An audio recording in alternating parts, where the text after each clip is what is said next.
Hi ಎಲ್ಲರಿಗೂ welcome back to Milana's family vlogs. ಎಲ್ಲರೂ ಹೇಗಿದ್ದೀರಾ? ಚೆನ್ನಾಗಿದ್ದೀರಾ ಅಂತ ಅಂದ್ಕೊಂಡಿದ್ದೀನಿ.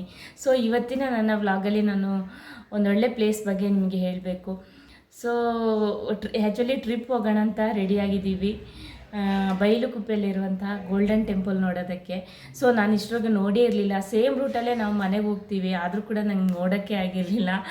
ಸೊ ಇವತ್ತು ಹೋಗೋಣ ಅಂತ ರೆಡಿಯಾಗಿ ಇದ್ದೀವಿ. ಬನ್ನಿ ಹೋಗಿ ನೋಡ್ಕೊಂಡು ಬರೋಣ.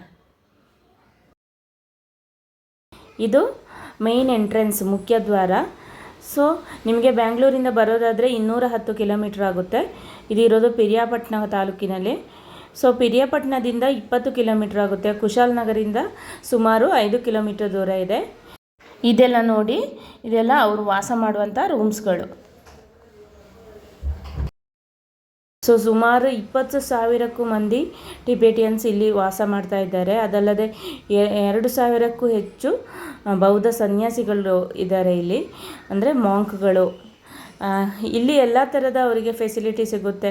ಶಿಕ್ಷಣ ಆಗಿರ್ಬೋದು ಅಥವಾ ಈವನ್ ಆಸ್ಪತ್ರೆ ಫೆಸಿಲಿಟಿ ಎಲ್ಲ ಅವ್ರಿಗೆ ಒದಗಿಸಿಕೊಡಲಾಗುತ್ತೆ. ಎಲ್ಲ ಅವ್ರದ್ದೇ ಇದೆ.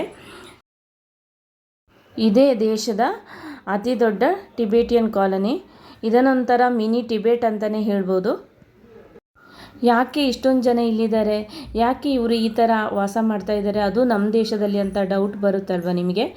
ಇವರ ಹಿನ್ನೆಲೆ ಬಗ್ಗೆ ಹೇಳೋದಾದರೆ, ಹಿಂದೆ ಚೀನಾ ಒಮ್ಮೆ ಟಿಬೇಟ್ ಮೇಲೆ ಆಕ್ರಮಣ ಮಾಡುತ್ತೆ.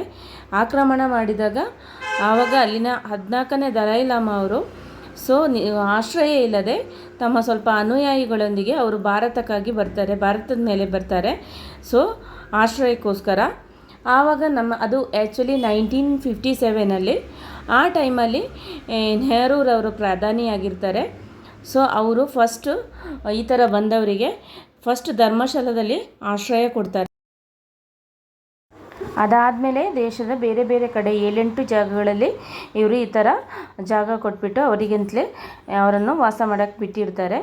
ಅದರಲ್ಲಿ ಇದು ಬೈಲುಕುಪ್ಪೆಯಲ್ಲಿರುವಂಥ ಈ ಪ್ಲೇಸ್ ಟಿಬೇಟಿಯನ್ ಕಾಲನಿ ತುಂಬ ಫೇಮಸ್, ಯಾಕೆಂದರೆ ತುಂಬ ದೊಡ್ಡದು. ಇಲ್ಲಿ ಸುಮಾರು 20,000ಕ್ಕೂ ಹೆಚ್ಚು ಮಂದಿ ವಾಸ ಮಾಡ್ತಾ ಇದ್ದಾರೆ. ಅದಲ್ಲದೆ ಮೇಯ್ನ್ ಅಟ್ರಾಕ್ಷನ್ ಅಂದರೆ ಈ ಗೋಲ್ಡನ್ ಟೆಂಪಲ್. ಗೋಲ್ಡನ್ ಟೆಂಪಲ್ ಅಂದರೆ ಏನು, ಫುಲ್ ಚಿನ್ನದಿಂದ ಮಾಡಿರೋವಂಥದ್ದಲ್ಲ. ಜಸ್ಟ್ ಅಲ್ಲಿನ ವಿಗ್ರಹಗಳಿಗೆ ಚಿನ್ನದ ಲೇಪನ ಮಾಡಿರ್ತಾರೆ ಅಷ್ಟೇ. ಒಳಗಡೆ ಬನ್ನಿ ಹೋಗಿ ಎಲ್ಲ ಒಂದೊಂದಾಗಿ ಡೀಟೇಲಾಗಿ ನೋಡ್ಕೊಂಡು ಬರೋಣ.